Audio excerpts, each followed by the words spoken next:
Kejaksaan Agung telah menetapkan 5 tersangka kasus korupsi proyek pembangunan infrastruktur BTS 4G Bakti Kominfo, Kementerian Kominfo. Kejagung juga telah memeriksa sedikitnya 60 orang saksi, termasuk Menkominfo Johnny G. Plate dan adiknya.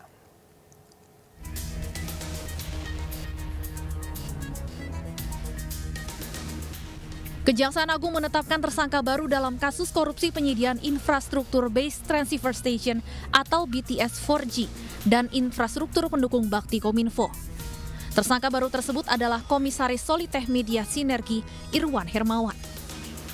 Tersangka diduga telah melakukan pemufakatan jahat dengan tersangka AAL untuk mengkondisikan pelaksanaan pengadaan BTS 4G.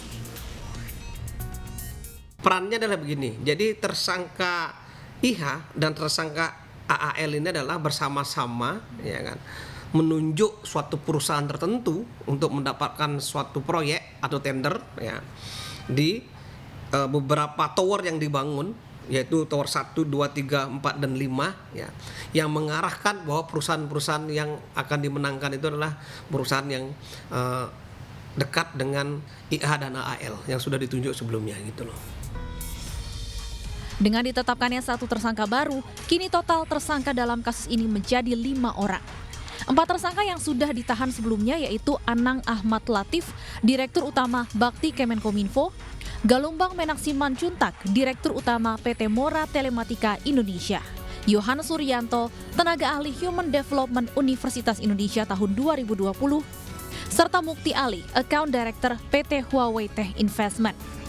Irwan Hermawan, Komisaris PT Solitech Media Sinergi, menjadi tersangka kelima yang ditetapkan Kejagung.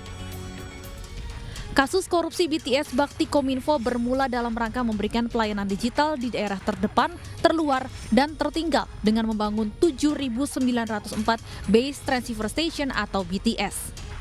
Nilai proyek pengadaan BTS tersebut mencapai 10 triliun rupiah, sementara kerugian negara akibat dugaan korupsi diperkirakan mencapai 1 triliun rupiah. Dalam kasus ini, Kejaksaan Agung telah memeriksa 60 orang saksi dan mencekal 23 orang. Salah satu yang telah diperiksa sebagai saksi adalah adik kandung Menkominfo, Gregorius Alex Plate. Sementara Menkominfo Johnny Plate rencananya akan diperiksa pekan depan. Dengan pengusutan yang masih terus berjalan, bukan tidak mungkin Kejagung akan menetapkan tersangka baru dalam waktu dekat. Tim Liputan iNews melaporkan.